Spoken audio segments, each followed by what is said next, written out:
hopefully that spells out as I refer to features and benefits exactly what I'm talking about here. Let's get into the secrets. The first is to know your audience and to write to one person and one person only.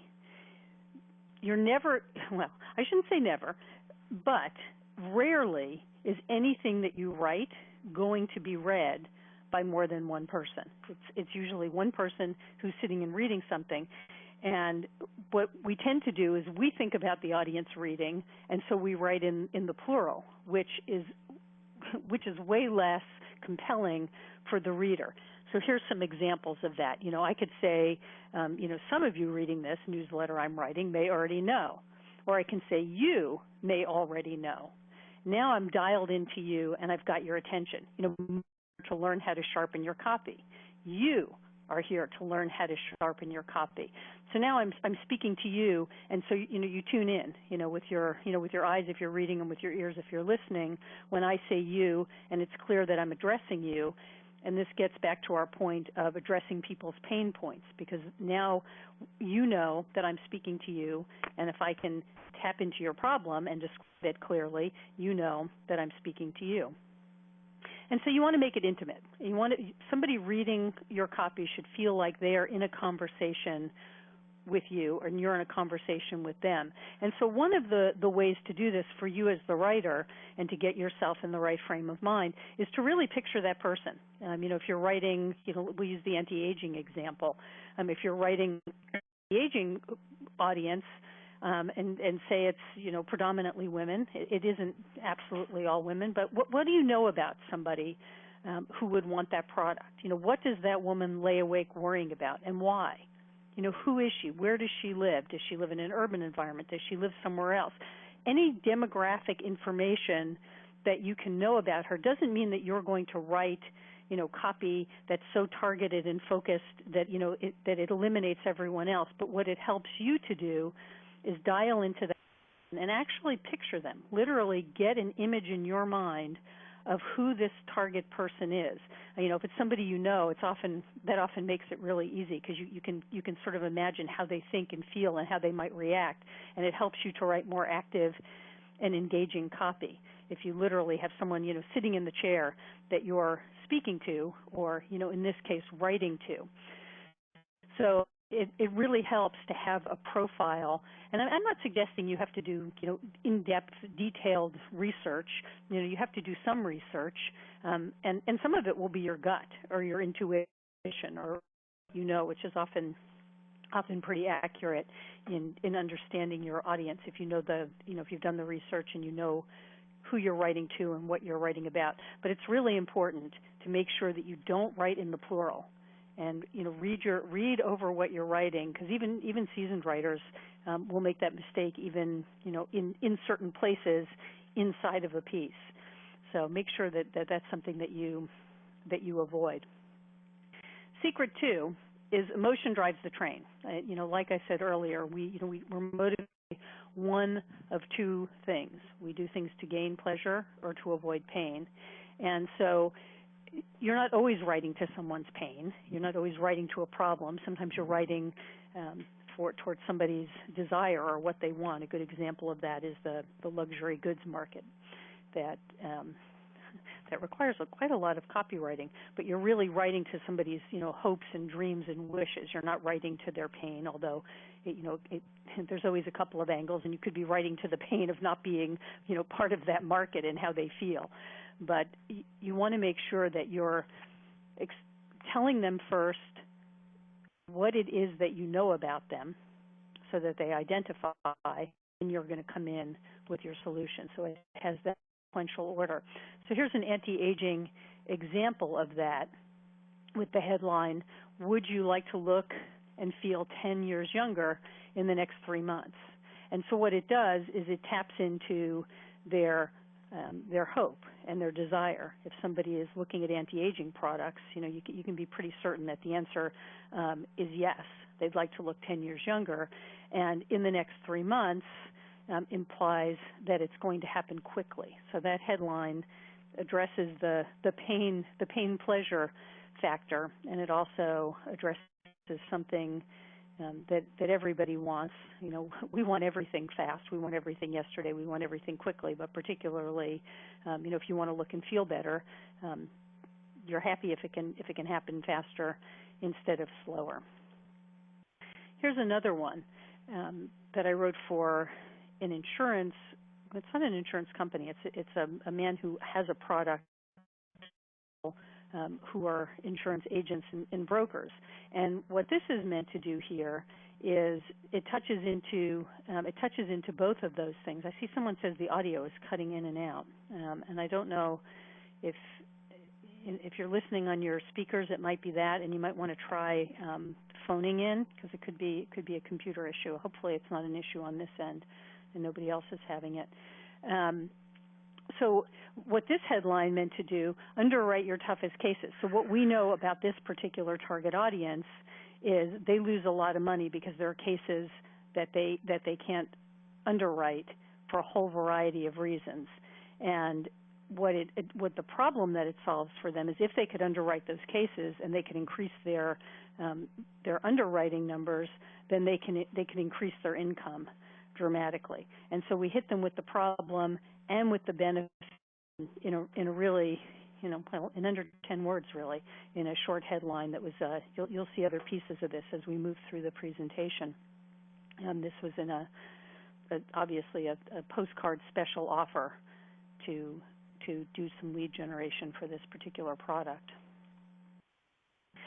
Secret 3 is create headlines that are benefit rich and tell the story. So we just saw that in these previous headlines.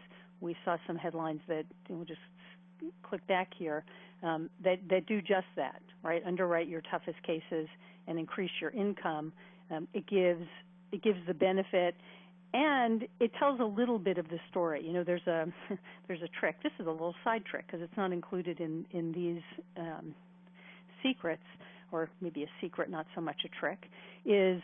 Your headline is your opportunity to bring somebody in, right? That's your moment for somebody to read it and identify or not identify. If in the anti-aging example, if I'm 20 years old and I'm not something I'm concerned about, I know that's not written for me. I move on. I know really quickly. In longer copy, if you bring somebody in with the headline and I say, oh, gee, I'm interested in anti-aging products, and I go on to read the copy, let's say it's a page-long advertorial or it's a sales letter or a website, what should happen in the copy is it should be broken up by subheads that tell an internal story. In other words, I can read the headline and then read the subheads and get the basic premise of the story, because that's how people tend to read. They'll skim the copy, and if they see something, if they get the framework from the headline and the subheads, that's enough to interest them to either go back and read the whole thing or read particular pieces under a subhead and then go back and read the whole piece. And so you want to strategically use your headlines and your subheads to tell the mini story, if you will. So you can use your subheads to serve a purpose for the overall, but have the sorry, I'm getting distracted because I see someone else is having audio trouble. I best just not look because there's nothing I can do to fix it. So you can use your subheads to tell the story, and it works really well for bringing people through your copy. So here's an interesting headline: "Do more, hurt less." 4 words, and it tells the story. It goes on to further tell the story here because they use do more, hurt less, muscle pain, and stiffness. And so we know if somebody is in pain, we know, well, you can do less, and you're in pain, and so you want to be out of pain. This headline serves another purpose, which is it kind of taps into our societal drive to do more and get more done. So even if you're not in pain, do more. That might intrigue you, and then you see hurt less, and then you can quickly look down and see that it's for muscle pain and stiffness. And what they've done here is they've drawn you in with a really quick headline, but they've cleverly used their box to tell you what this is for. So they've created some awareness as well. So now you know do more and hurt less, which could be headline for a lot of things. This is particularly for muscle pain and stiffness, and they even have some photos down here showing showing various achy parts of the body, potentially the knee, the back, excuse me, and so on. So I think it's a really it's a headline, and I think they've done a good job. It's only a quarter-page ad, and I think they've done a really good job getting the message across. Now, here's another piece. This is now a web lead gen capture for this same insurance product that you saw the postcard for earlier, and it hits another problem of the marketplace. It actually enables them to do something, this product does, that is hardly done anymore, and this is this whole field underwriting issue. And so we entice them with a problem that we know that they have, and then we provide a solution, just like we did in the postcard, or I did, but only it's a different, obviously it's different copy. But the whole key is to position them as a field underwriting expert, and now we're telling them if they can do that, they can close more business, especially their toughest cases. And notice I use you and your. Right next to free, those are two of the most powerful words that you can use in copywriting, is you and your. Kind of speaks to the issue of earlier of speaking to one person and addressing them. Let's look at a couple of other ads here. I've got two ads back to back here. Now, they were both from this month's issue, the January issue of the magazine Spirituality and Health.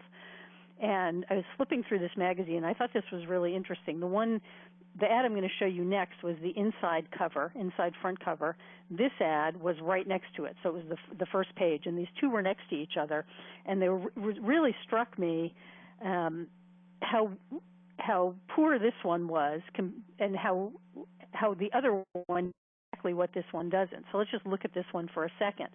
So this is a full-page ad. It's an inside cover. It's an expensive piece of marketing. And what you have is they're using their prime space to use their name. Who cares? What do I care what the name of it is? And then they tell you more about themselves. It's sort of self-congratulatory. It's the premier gathering exploring the intersection of wisdom and the digital age. Well, that's good. I mean, that's fine. If I'm interested in that topic, that might be, I might look further and I might recognize some of these speakers. And then they've got this very small below the speakers. I don't even know if you can see it on your screen, but in the very last line of that very fine print, it says, "Join us in exploring." I would rather say to explore, more active, and it's better use of the verb. But anyway, join us in exploring how to live with more presence in the digital age. So that's what this is about. If that's something that I care about, and it's something that people, seems to be, quite a buzz in the new year. I've heard people talking about tech diets and, getting off of your technology and leaving your devices behind for certain amounts of time. So that might be something that's really top of people's minds. If that was the headline, I'd know what it was about. This isn't for me, what do I care about the intersection of technology and wisdom, unless I'm, that maybe happens to be my field or some kind of personal passion. But how it relates to me personally, I think they've buried completely. So I don't think this does a very good job at all. On the other hand, if you look at the inside cover here, that's right opposite this, are you called to be a modern-day shaman? Whether or not you are, and whether it speaks to you personally or to me, the point is they're spot on about what it is. If somebody is interested in that, and that's something that resonates with them, it's right there, right front and center, what it is all about them. And I just thought these were really strikingly good examples, one right next to the other, of what makes good copy that speaks to the prospect, and what totally misses the mark. And one of the things that you see a lot, and this is particularly true, I was going to say it's particularly true in web copy, and that's not. Actually, it's particularly true everywhere. Maybe I just look at more web copy. But it's like the ubiquitous solution, and you've all seen it. And see, I just said you've all. I could say, and you've seen it.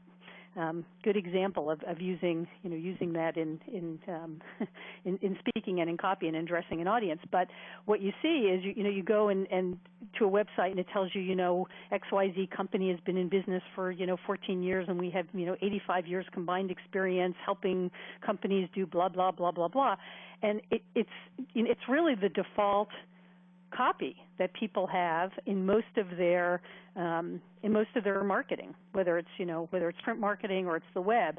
And from a direct response point of view, we would argue, who cares? Nobody knows how much nobody cares how much you know until they know how much you care. And what that means is, I don't really care about your credentials until I know that what I am looking for you can provide. And so if that's, a law firm, for example, saying they've been in business X years and this is, combined, their partners have, 8 million years experience doing this, this, and that. Well, that's all well and good. I know that they're solid and they've been around for a while, but do I know? I don't know yet. I've come to their site and I'm interested in business law or some specific aspect of business law. And now I've got to dig around to see if they do that, and I may or may not stay and do that. But if I come to the site or to a particular page and it says, we handle this piece of law, then I say, oh, I'm in the right place. This is what I'm looking for. Now, in support of that copy, I can dig down and learn about them and how many years they've been in business and what their credentials are. But to me, that's secondary. And in our theory in direct response copywriting is it should always be all about the prospect and all about the audience, because that's what compels us and that brings us in. A, because we're our own most interesting topic, and B, because when we're looking for something, we want to know, does it relate to me? And we're all dialed into our own personal filter. That's all we can see through. And so from a copy point of view, you're best to to get somebody where they live and get them where they're, get them by their self-interest. So secret 4 is to provide a clear and certain solution and to paint a vision of their future. And so when you're writing copy, you're using your words to paint a picture that allow your readers to visualize what they want, or what they desire or what they want to be free from.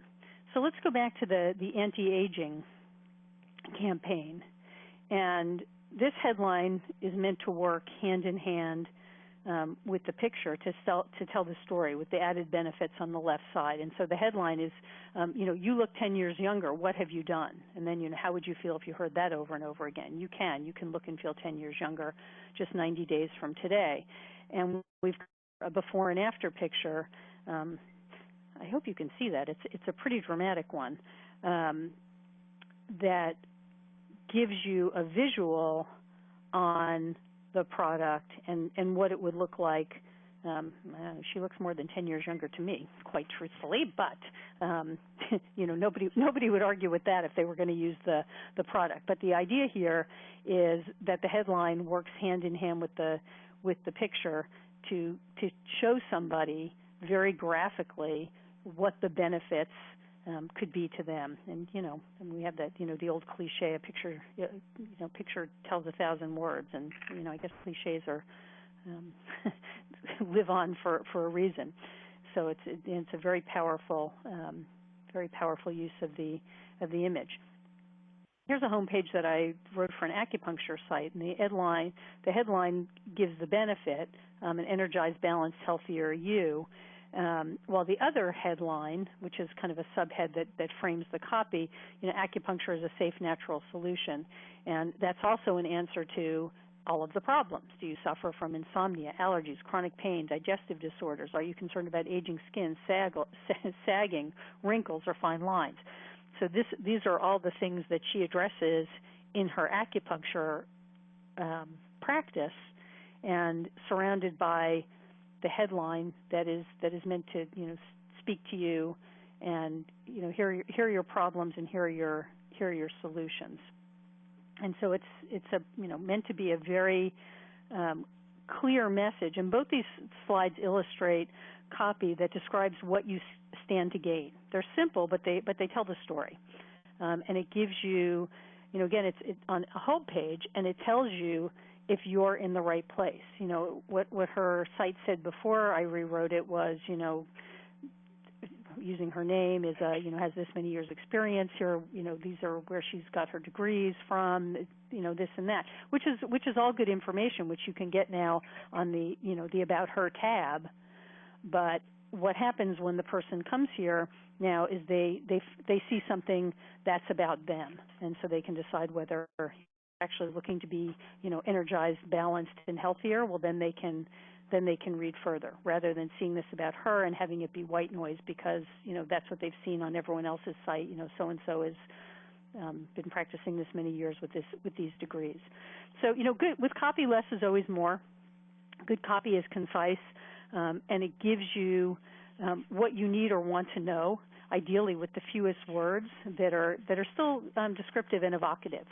And I repeat this a lot when I teach direct response copywriting, that most of the writing, the really good writing, is done in the editing, and it's hard to do, especially with your own writing. It's hard to it can be hard to see it because you're so close to it, and B, it can be really hard to kill your darlings and to eliminate pieces of copy that, while really good and very descriptive, don't serve the piece. And so that's a skill in itself, is learning how to step back and get perspective and be willing to kill your darlings, which is, I find it very hard. I sometimes save them till the end of the project, at the bottom of the page, because I can't let go of them because I think they just work so well, or they're really clever, but you know what? They just don't fit. So here's a critical piece of writing copy that's often overlooked, and I'm continuously surprised by how many companies and how often copy leaves out the call to action, and then they wonder why they don't. And direct response copywriting is really all about clear and measurable results, so that it's not image advertising, it's not brand advertising, it's marketing or writing that's designed to get somebody to do something. And in order to do that, you must ask for what you want and tell people very clearly how to get it. I mean, funnily enough, it's just like the rest of life. I mean, you're more likely to get what you want if you ask for it, and if you know what it is you want. I sometimes think it's easier to get what you want than it is sometimes to know what you want. And your copy needs to very clearly. So this slide here is a bit of a mishmash because I've cut pieces up from a web page, and I've put it in on one slide for you to see it. But the idea here is that it has to do with this whole anti-aging website, and there's a lot of pages to it and a lot of pieces to it, and a lot of marketing. It has a lot of moving parts. But this is a piece that is part of a landing page that's wanting people to opt in to get a sample, and also by opting in, they get the opportunity to win one of these anti-aging systems. And so, it's very clear right there in the starburst, request more details and you'll be entered to win a deluxe youth enhancement system. And what they found, and what you find quite often in direct response, is a giveaway gets response. Whether it's to be entered to win something for free, whether it's to get a free sample, whether it's to get a free white paper or report, which I had an interesting discussion. People were asking, do those still work because they're so often offered? And the answer is yes. And from a lead generation point of view, which is often what direct response copy is designed to do, they work really well, and they still work really well. And so here we've got this little starburst. You may not like the way it looks, but it's designed to get people. It tells them right there, front and center, what to do. Request more details. And then there's a form that on the website doesn't appear all jumbled up like this. The form is actually below, and it's a longer form than you see here. It's about 3 times this long. And what they do is they give people more and more incentive to offer more information as they go through the form. And so what it does for the company that sells these products, it gives them a lot of demographic information on people anti-aging products, so they can then selectively market to them, and they gather this extremely valuable information about people's interests, which of course is helpful to them. And in the boot camp, we go into great detail about structuring offers. How do you do it in a way that gets results, but it's not pushy, it's not in somebody's face, it's not a come on. Very often I see copy that's good. Sometimes it's even better than good, and it gets people excited, but it leaves them hanging, or it makes them work to take next steps. And there's some little things that you can use in your response device, and different ways that you can create a response device. I mean, a simple one is to give people a lot of options, but not so many that they get confused. But to give people two choices, because typically if you offer people two choices or two things, they choose one. And to have as many ways to respond as you can, but keeping that very clear, because some people like to respond on the web. There are some people who would prefer to just pick up the phone. There are some people who still fax things in. So there are people who might mail something in. So you want to have as many ways for people to respond as you can. And so there's certain things to do on a response device. And we still use the term response device. It comes from direct mail, but we refer to it that way even on the web. For capturing information and creating that fine line between offering something of value and invading someone's privacy and making them feel comfortable. But it's really important, because very often it's not clear what to do. And what worse thing to get someone interested and want to know more about you, and then they don't know how to do it. That's just not a good plan. So we'll come back to our do more, hurt less slide. Here's another really obvious call to action, which is a coupon. It's a dated coupon, and so it's good until a certain point. So it motivates you to use it. I just got a coupon in the mail yesterday, in fact, for a restaurant in town. It's $20 off on a dinner. It's a restaurant I happen to really like. Probably wouldn't have gone there this month. It's good till, and I thought, I should go. And then I looked this morning and I saw it was good till the end of January. So I made a date to go there. It worked. If I had just gotten it and it said, come in, or just reminded me about it, I was like, yeah, I would have gotten there. It's some place I like to go in the summer because they have tables over the water and that sort of thing. I might not have gone there for months. So, it worked. And coupons do work. And here, you see save $2, and I don't know what this product costs, but I'm going to guess it's, I don't know, I'm taking a guess, but I'm guessing that that's, that it's maybe an 8 or 10, maybe a $12 product. So $2 is, it's significant. It's not 25 cents.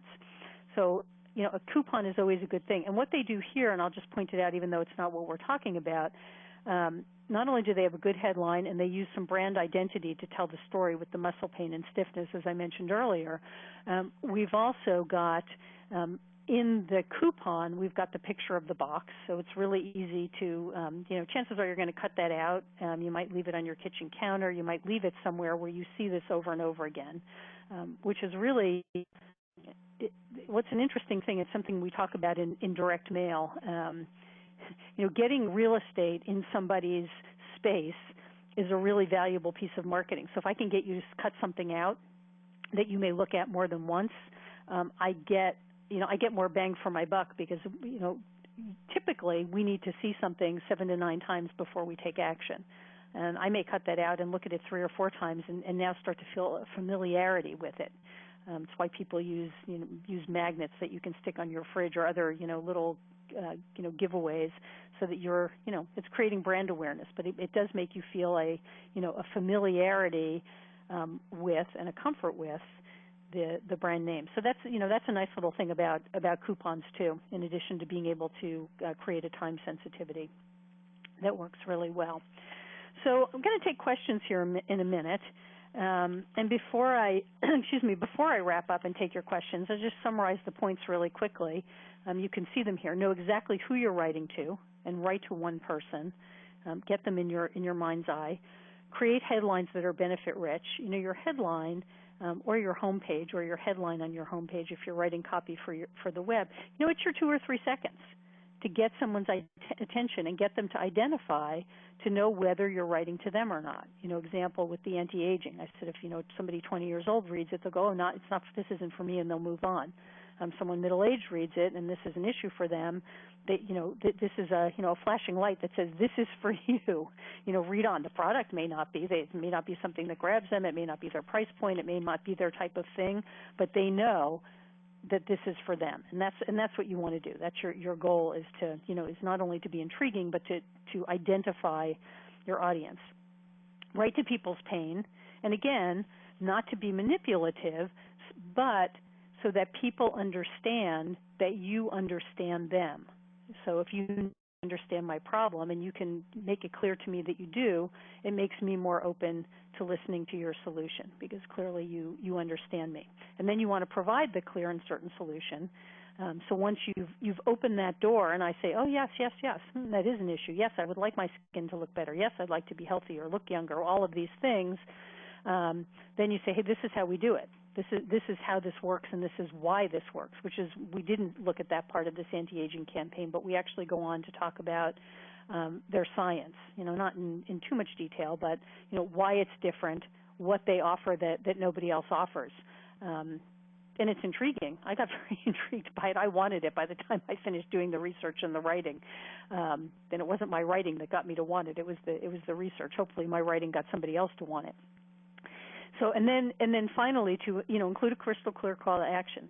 Make it clear. Give people something to do, and don't overlook, as the copywriter and/or as the marketer, to give people steps and to give people choices. So choices to get in touch and get information, but also choices.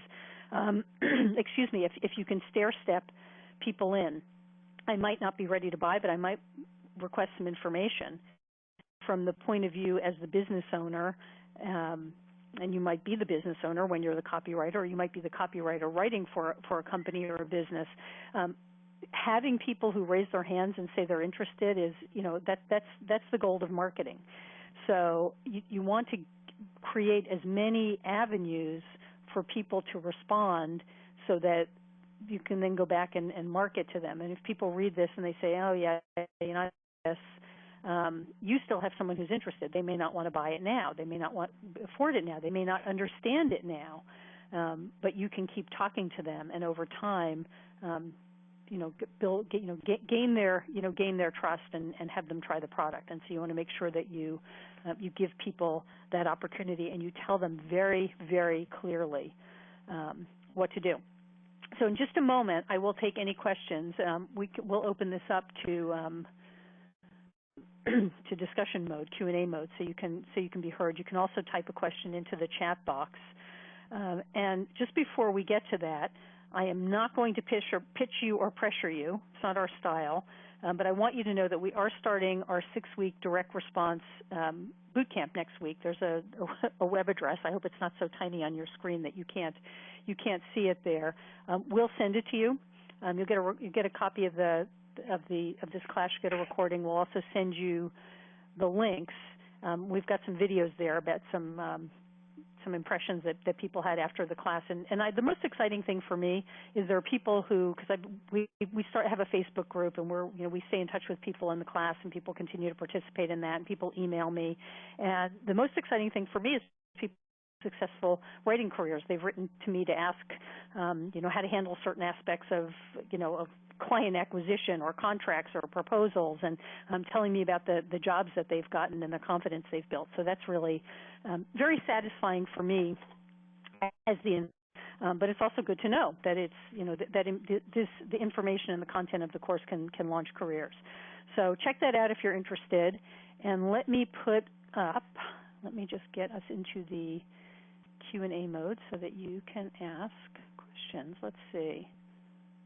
Discussion mode and Q&A mode. Let's try discussion mode. If it's too loud, we'll go into discussion mode. Okay, well, it doesn't seem to want me to do that. All attendees are muted and may unmute themselves by pressing *6. Okay. I don't know if you all heard that recording, but if you press *6, you can unmute yourself and you can ask whatever you want. I'm not sure how it works if you're on speakers. They didn't say. But anybody got a question?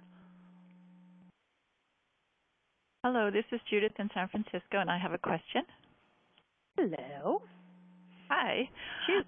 If I sign up for this course, do you offer the private group in the evenings or on weekends? Oh, that's a good question. So the class takes place during the day, and if you can't participate during the day, right after the class, there's a recording of the class. And then what we do to compensate, facilitate, I don't know, the fact that some people can't be there during the day.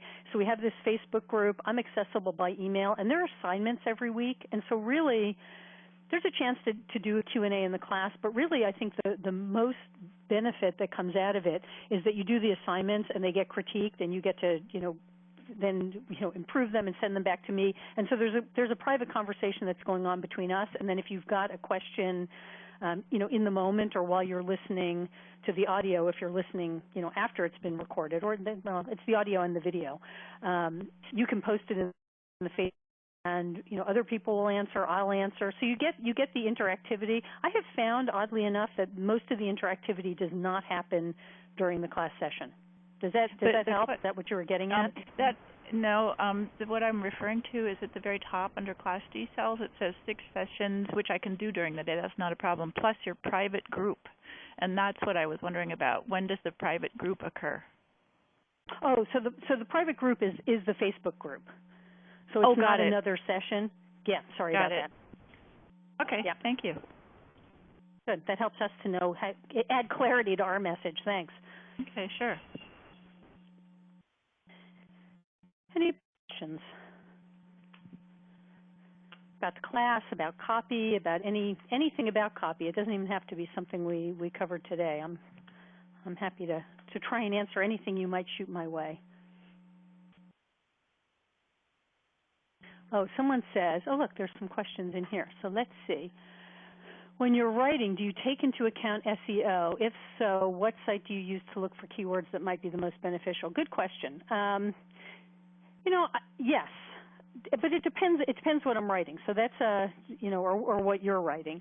So sometimes, you always want to have a mind to SEO, but sometimes things are being written specifically for SEO, and sometimes they're not. When I'm doing that, and I am not an SEO writer per se, so that's not the kind of copy that I specialize in. But if I'm doing that, or even if I'll just use Google AdWords or the Google, the search that's attached to Google AdWords. I have used Market Samurai. I've used SpyFu.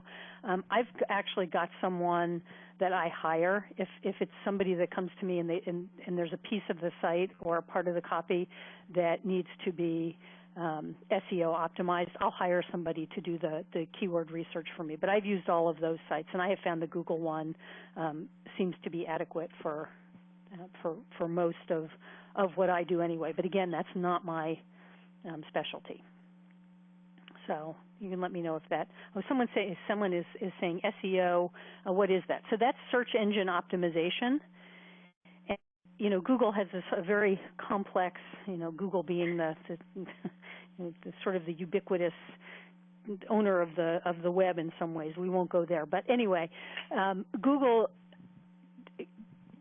looks at everything that's written on every site and every web property, and there's a whole bunch of things that go into the algorithm. How much, including what appears on the site and how many people visit the site's popularity, how many links there are from other sites to your site. So all of these things, optimize your site to be found on the web, because if someone Google's copywriters and you turn up or I turn up on the first page, that's good for business. And so there's all kinds of things. It's an entire science. There are all kinds of things you can do to make a website found more easily. And it's an ongoing process. It's not something that you do once. But anyway, that's what SEO is.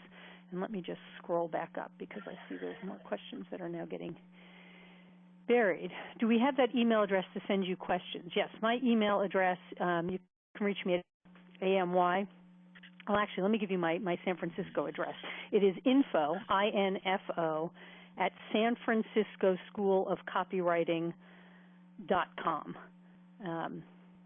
And it is all written out, sanfranciscoschoolofcopywriting.com. Sorry, that's such a long address, but yeah, you can reach me there. How long has the school been in business? Geez, I'd have to have David answer that, but I don't know the answer to that. David, are you there? 2 years. 2 years. 2 years. Okay, school's been around 2 years. How would the class help me write excellent web content and copy? That's a good question. I think two ways. One is that you'll learn some techniques. We do one session on web content, but one of the nice things about the class is if you have anything that you're working on, you can submit your work, your current work for critique instead of the assignments. I have assignments that I give, but some of them are made up just to give you an excuse to write copy. But if you're working on something, you get a chance to have that critiqued. And people have told me that the critique is invaluable, the ability to have me look at something and say, what about this, what about that? Sometimes I'll rewrite a little piece as an example. Sometimes I'll, coax people and give them ideas about how to write something better. And sometimes we'll go back and forth in 5, 6 passes, sometimes just 2 or 3. So one thing is that people have told me that has, A, improved their copy tremendously, and B, improved their confidence tremendously. So that's one way. The other way, I think, is that we will talk about specific things that good copy needs to have, and we'll talk about it in a variety of different ways from a variety of different angles, including specifically for the web. And a lot of what we cover, interestingly, is marketing. So some of this is how you improve your copy, but a lot of the lessons are really about marketing.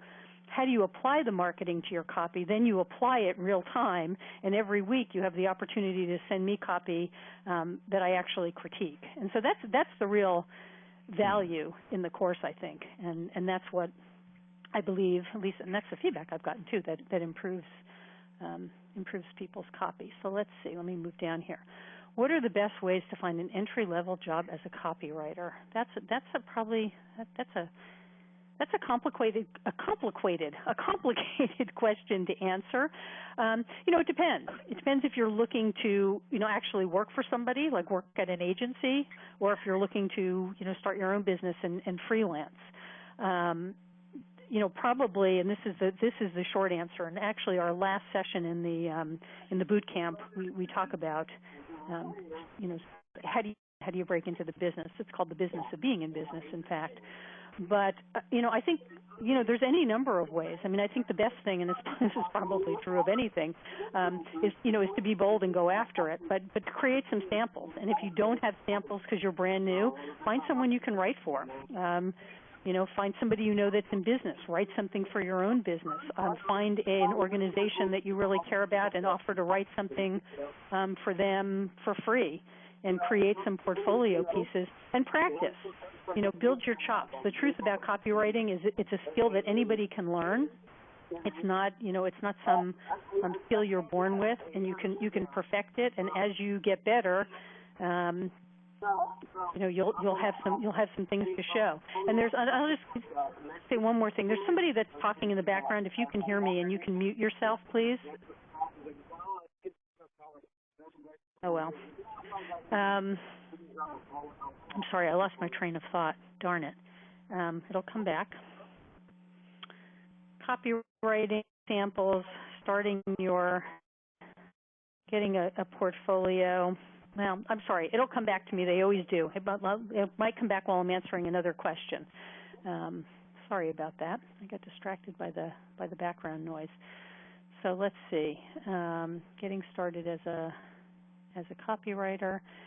Is your copywriting wisdom applicable to promoting a service as well as a product? I work one-on-one. Yeah. Yeah, actually, I write mostly for services and not products. So, and I don't think it's all that different. Someone who says I work one-on-one with clients, I'd love to know. I'd love to know what you mean more specifically. If you're listening and you want to type that in, I'd love to answer it, but I'm not exactly sure what you mean. But I mean, the answer is yes, but I may not be answering your question correctly. So that would be that would be good to know. But yes, absolutely, the answer is yes.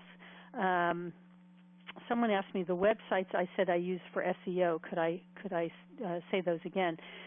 Yes. So Google, if you go into Google AdWords, they have a free keyword tool. Google? Called. Excuse me. So they're a free keyword tool, and then another. There's a product. There's a whole Samurai suite of products. There's a product called Market Samurai, and they do some great stuff. And they have actually got a really good video archive for all kinds of marketing things, including SEO. So it's called Market Samurai, like a samurai warrior. And then there's another called SpyFu, which is SPYFU, and they've got a free version and a paid version. And even in the free version, you can get some good things. And what I like about SpyFu, and I haven't used it for a while, but the thing I did like I thought was pretty cool, is you could put in a website, like a competitor's website, and see what keywords were pulling best for them, which is really, pretty valuable information to have. So, it cuts both ways because, the more people that are using it, if you're buying those keywords, for example, in AdWords, the more expensive they are, and the more you use them, the more it gets diluted. But it really gives you a good sense of what's working in that marketplace and what isn't. And I really like that about SpyFu. I thought that was pretty interesting feature. I wish we could mute out individual people, but I can't. So let's see. What else? Is the class focused on B2C or B2B? Actually, both. I write both, and I find that with very few exceptions, that what we teach covers both. It really does. They don't have to be that different, except in some really specific and technical industries. And we can certainly talk about that and work on that kind of copy. But like I said, I write both, and I use a lot of the same techniques, and mostly before people hire me. I mean, I have some clients I write for steadily on both sides, B2B and B2C. But before people, hire me, I have them look at what I do for both, and it's really similar. And people are I think that answers that. Does the school take credit cards? The answer is yes. How do I build a portfolio if I haven't done this type of writing before? Well, one of our ideas from the boot camp is that you leave the portfolio. You leave with actual pieces written. If you want to work through the 6 weeks on just one piece, and we perfect that so you've got a portfolio piece like a white paper or a website, we can do that. It's your choice what we work on. And the other thing to do is to offer to write things. Again, I think if you want to write something and I know this takes some guts and some chutzpah if you haven't done it to approach people sometimes. But if you have a friend or a family member who has a business or a professional practice, ask them if you can write something. If they don't love it, they don't have to use it. If there's an organization that you're a part of or that you care about or you're involved with. You can do it even without asking them. You could write a spec piece and then show it to them and say, hey, listen, I'm learning how to write copy, and I wrote this, and I'd love to have you use it. Or if I wrote a piece, would you consider using it if you thought it was good? Or I think just get out there and do it. You can also, and I hate to say this in this kind of forum because there's a lot of caveats to it, but there's a bunch of freelance sites out there. The problem is there's a lot of stuff that you just don't want to get involved in, only from the point of view that it's people looking for the cheapest possible work, and it's a real direction to go in. But for getting a few portfolio pieces, it's not the worst thing in the world, because I find for a lot of people there's something really good that happens psychologically when someone pays you to do a piece. I don't care if they pay you $50 or $100. You don't have to make a lot of money, but to know that somebody, you've written something that somebody thinks is worth paying for, and it can just be a small piece, an ad or whatever. It does wonders for people psychologically. And so, like anything else, it just takes a little bit of boldness and courage. But yeah, there you go. someone said, do you need to have experience for the boot camp? You don't, but you know, like the last answer I gave, you have to be willing to be a little bold, and you know, because I'm going to ask you, you know, right away. In week 1, you have the option to write something. By week 2, you're writing, and so you know, it may have that feeling that new things often do, where it's a little overwhelming because it's a lot to take in and produce at once. But I think you can take the learning curve really quickly. And you know, then we've got some other stuff you can read or look at, and so you might, if you commit to it, you might want to, you know, read a book about copywriting or something else if you haven't done it before. But I think you certainly can do it, and no, you don't need any experience. And now you all know that I give long answers sometimes. What got me interested in copywriting? You know, I've been a business owner. I've been a serial entrepreneur since 1986, and and I just started writing businesses that I was part of. I just did, and that one thing led to another, and other people saw what I did and asked me if I would write for them. And I was a partner in a graphic design and typesetting firm in New York City back in the days when there were such things as typesetting firms. And so we had a natural flow of clients through that that copy would be a companion for, and I started doing that. And then I ran something called the National Copywriting Center in the early 90s, and I just found I liked it. I really enjoyed it. So I've always done it a little bit. So I kind of got into it by default. Let's see. This is direct response writing. Is there any class for brand awareness marketing writing?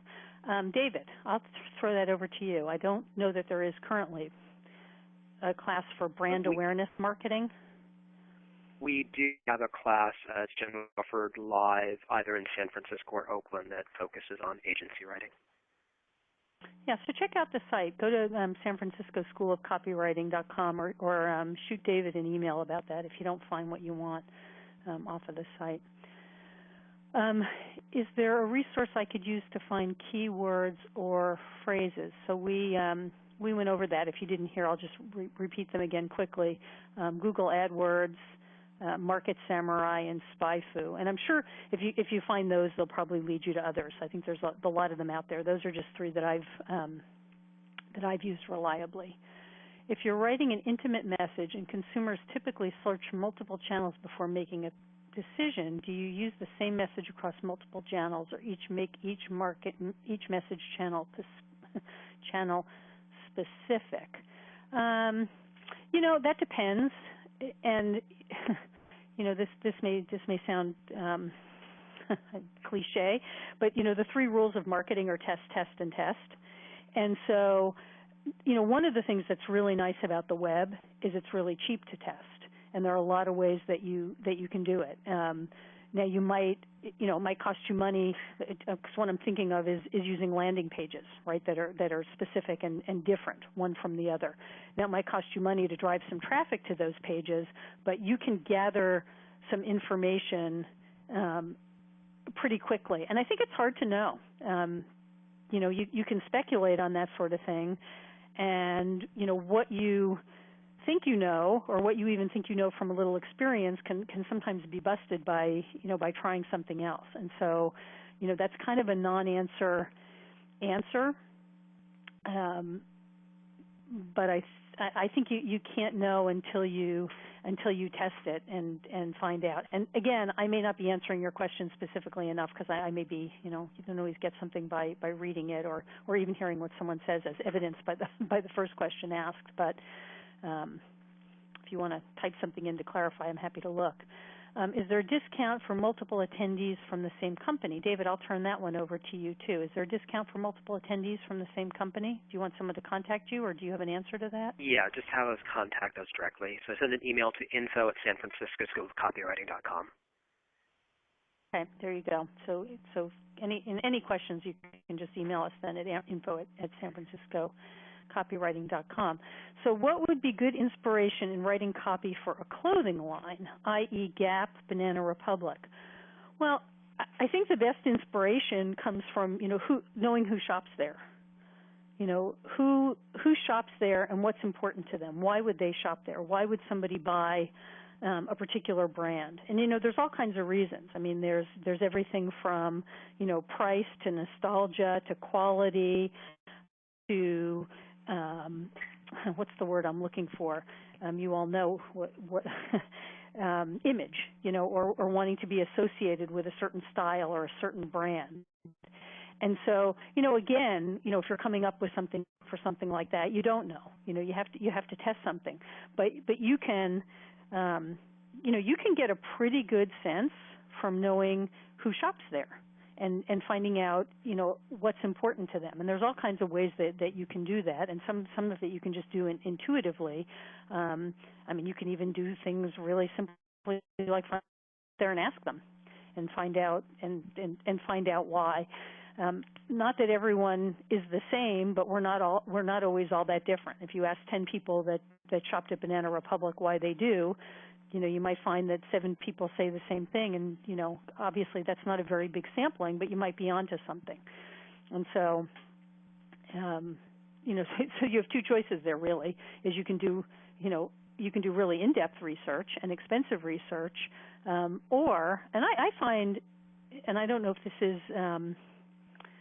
No, I'm not sure I should go down that path, but I think sometimes you can figure out intuitively by getting a sense of who shops there and what might be meaningful to them. Someone says lots of background noise, that's distracting. I can only agree with you. It drives me insane. I wish we could do something about it. I don't believe you gave us your name. My name is Amy Posner, Amypoer. I don't know if I did give you my name, in fact, so thank you for that. I was trying intentionally not to open the presentation with an all about us and demonstrate what I was talking about. Yeah, we'll work on the muting issue here. This system is brand new to us, so I'm knock on wood, it worked pretty well, all things considered. Do you offer suggest career opportunities and for copywriting and teaching? Yeah, we do. In the boot camp we do. The last module is, or the last session is devoted to the business of being in business. And, they talk about that kind of, to some extent, all through the course. Because, we have people that take the course who are business owners who write their own copy and want to, write better copy, people who are looking to break into the field as freelancers. We have some people who are already freelancers and want to, sharpen their skills, and we have some people who are actually, even thinking about, I say actually, like it's some sort of strange thing, getting a job as a copywriter. So we talk. I try and talk throughout the course and address. We get a sense of who trying to address, the different concerns people have. I get to know people pretty well because we go back and forth with the copy, and so I try and address that. And then we have one module which is devoted to that. And I try and be pretty responsive and give people answers. And I mean, obviously, I can't spend personal time coaching everyone, but I really try and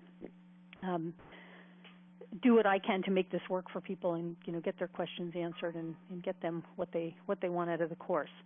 So let's see, how often is the boot camp offered? I don't know. We'll probably offer it maybe once a quarter this year. I'm guessing maybe I don't know. That's 4 times. We may offer it 5 or 6, but I'm not really sure about that for this year yet.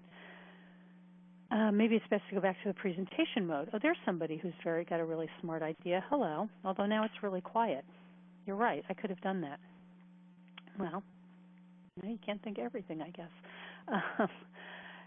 Everyone, people are muting. Well, now it's really quiet. I think whoever was noisy went and did. When doing research to write copy, what is the secret to presenting original content? So those are 2 different questions. When doing research to write copy, what's the secret to presenting original content? I'm not sure I understand that question, frankly.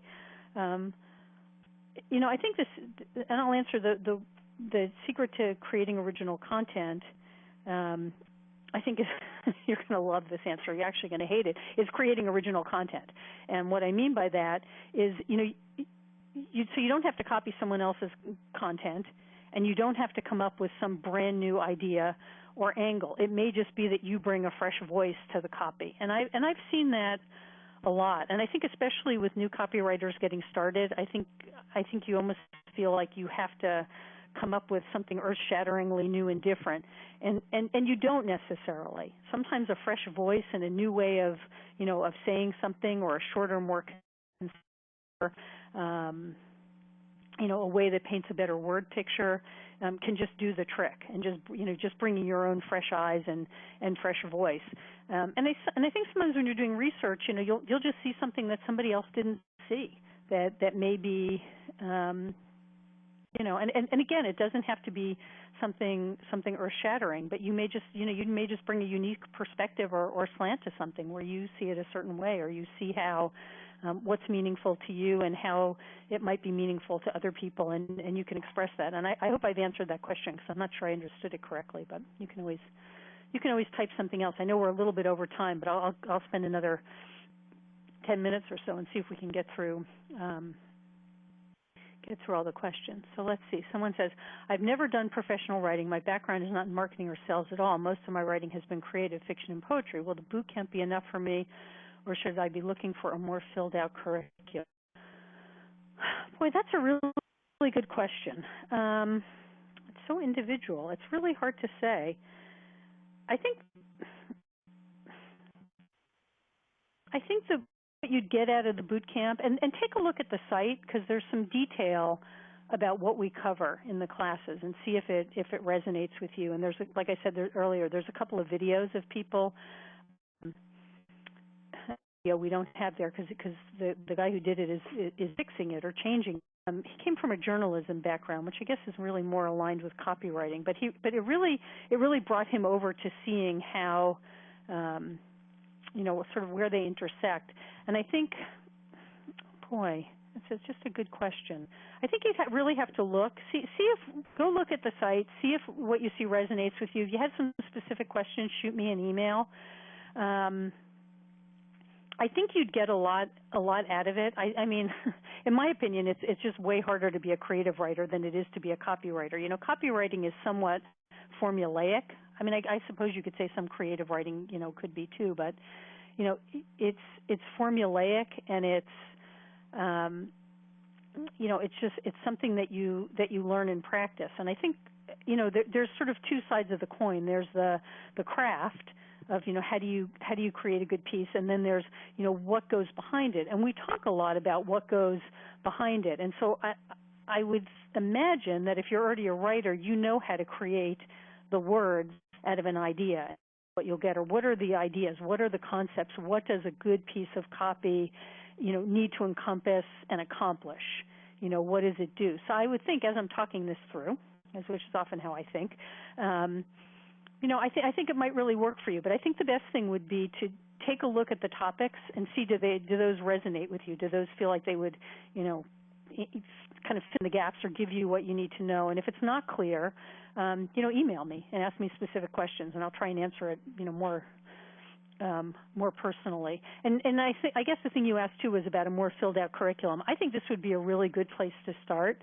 I actually think, and this is probably true of a lot of learning, how you learn something, and then as you advance, you go back to the thing that you learned, and you can even look at the same lessons, and suddenly they have new meaning. I mean, I think you could take this, and if you were really committed and really did the work, I think the thing that surprises a lot of people is at the end of 6 weeks they've actually written some copy, and they've got some at least beginning chops, even if they started with nothing. After completing the boot camp, do you provide a certificate? We do, in fact, provide a certificate of completion. Somebody missed my name. Yes, Amy, A-M-Y, and my last name is Posner, P-O-S-N-E-R. And I'm easy to find. That's the name of my website, too, so you can always look at that. Do you offer a course on starting a freelance copywriting business? We don't, but we've been talking about it. So that may be something that we'll do, because interestingly, some of the people that have completed the course and have started a freelance have come back, and they have some really specific questions about about their business. And so we've been thinking about doing even a couple of few week course on that, and we just haven't Haven't put it together yet, but if you bug us, we might have more incentive. But yes, we can do that. Someone said, awesome tips. Thank you. Thank you. How do you convince business owners to use copy that gets results? And what's the secret to sell good copy? So, it's a really, really good question for a whole variety of reasons. And one of them being, I think, looking, as a business person or as a freelance writer, to convince people that they need copy, you might want to look to people who are already using copy. Because the problem with having to convince people that they need copy, a lot of small businesses don't think they need it, and they don't think they can afford it, and maybe in fact they can't. But there are so many businesses out there that are already using copy,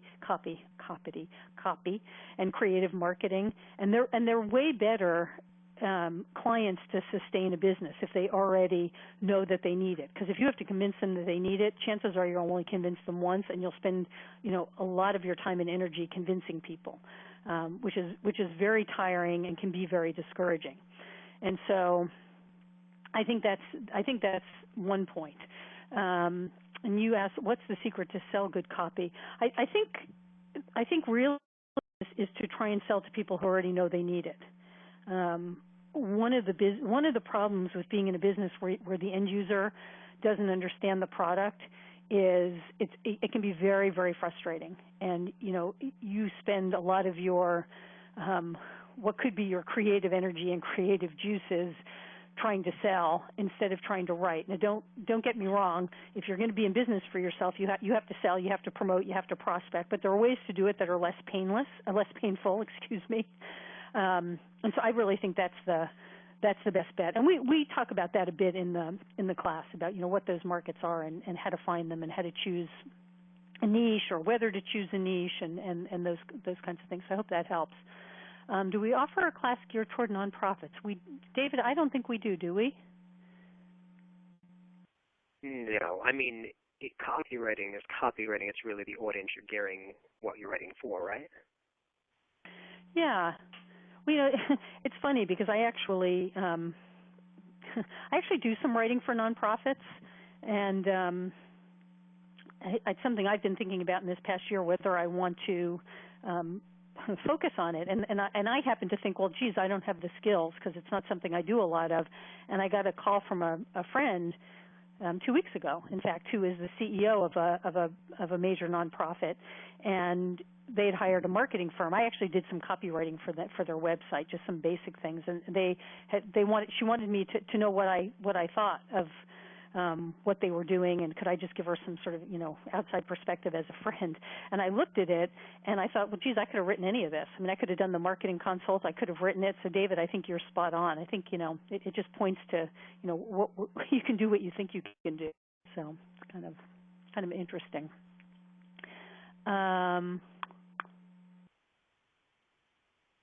Let's see.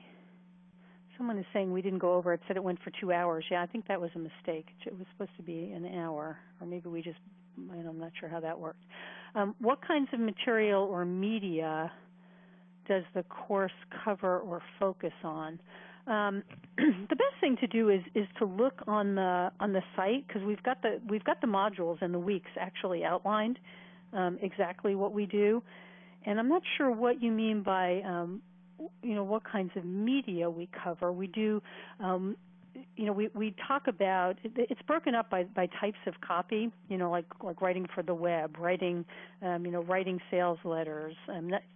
I don't have the syllabus top of mind, but it is on the site at sanfranciscoschoolofcopywriting.com, and if you go to, you'll see there's a current courses link on the front, and it'll take you right to the boot camp. And there's a rather detailed outline of what we cover. And again, if you have more specifics, once you take a look at that, just shoot us an email. And sorry, I don't have that on the top of my head, but I can only keep so much in there. Okay. Well, I think that's everything. And just I will point out that there is a special for people who attended the webinar.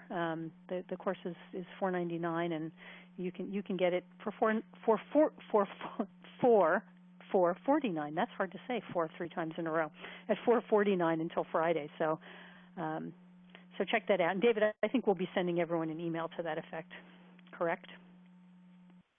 So everyone has the info. Good. Someone, let me just see. Someone said like direct mail, website. Yes, we cover all of that. So that's what you meant by what do we cover. And you'll see that in the syllabus. You know, I talk about direct mail. We talk about web. We talk about writing ads. I mean, we have a whole piece on headlines, and actually you're writing all of those pieces during the course too. So we have people writing web copy, we have people writing headlines, we have people writing a letter. And again, the nice thing, and I didn't do this in the first couple of go-rounds, but I found it was really helpful for people, is if someone had something they just wanted to work on, either because it was something they were actually. Ooh, now we have an echo. Hold on, I'll just finish up there. All attendees are muted. Okay, this was someone's good idea about what we should have done earlier. But anyway, so we cover all of those particulars. But what I was saying is, if you want to write and just work on one piece, like we do the web copy, and you want to just write web copy for the whole time and get feedback and sharpen your skill in that, we can do that. And people have brought to the course assignments they're working on either at their job or to create a portfolio piece, all kinds of stuff.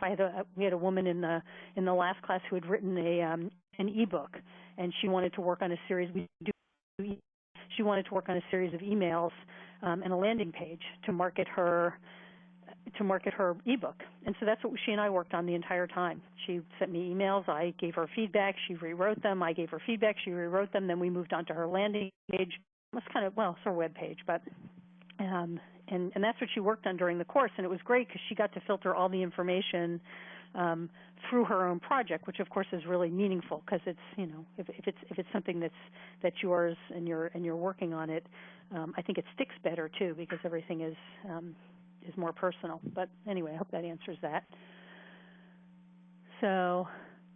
Good. Well, thank you, Naomi. And I have to tell you, Naomi Rose is the name of a neighbor that I grew up 2 houses down. That's such a familiar name. It's funny.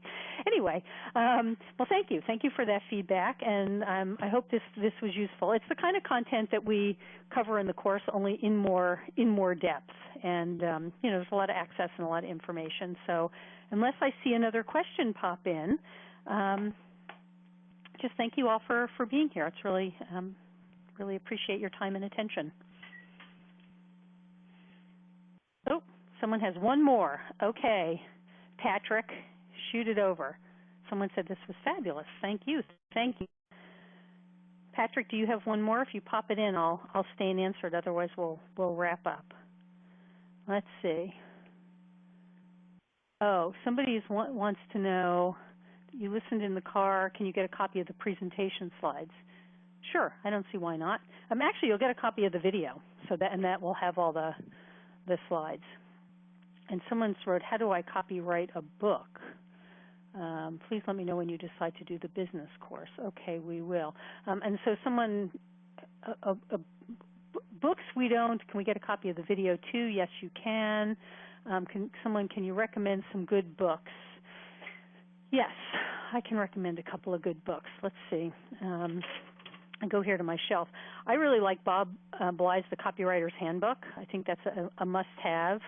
Dan Kennedy has a bunch of books that are specific on direct response copywriting. He has he has a series of ultimate books. He's got the Ultimate Marketing Plan, the Ultimate Sales Letter.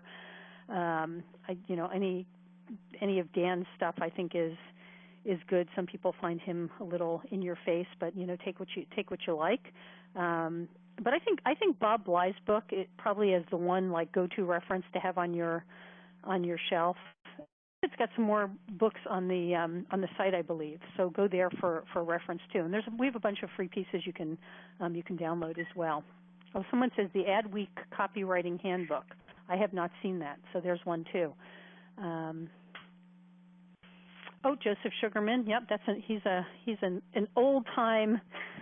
Can one say that? Yeah, he's an old-time ad guy. And then there's all the classics like Ogilvy and go scoot around on Amazon. You'll find a ton of stuff. The thing I like about Bob Bly is he's real straightforward. He's very no nonsense, and he talks a lot about the business of being in business, and it's a good reference work. But any of these things that I've recommended or other people have, or any of the things on the site, I mean, the more the more you read and sort of filter it through your own your own interests and your own experience, I think the better the better informed you are. I've got I don't know. I've got a lot of things I've read over the years, and certain things appeal to me at certain times, and you pick them back up again. You say, "Oh, did this say this 10 years ago? I don't remember this," because now you have more knowledge and experience. So I'm a big fan of just digging in and flipping around and seeing what appeals to you, because that's the thing that you'll actually read and read it. Is that for advice? Someone said, what's the last name? I don't know, Joseph Sugarman, or I said Ogilvy, Bob Bly, B-L-Y. All right, well, let's wrap up. And good, thank you for being here. And if anyone has any questions, shoot us an email. I'm happy to take some more questions that way. Anything else, David, or we're good to go? We are good to go. Super. Thanks, everyone, very much. And thank you for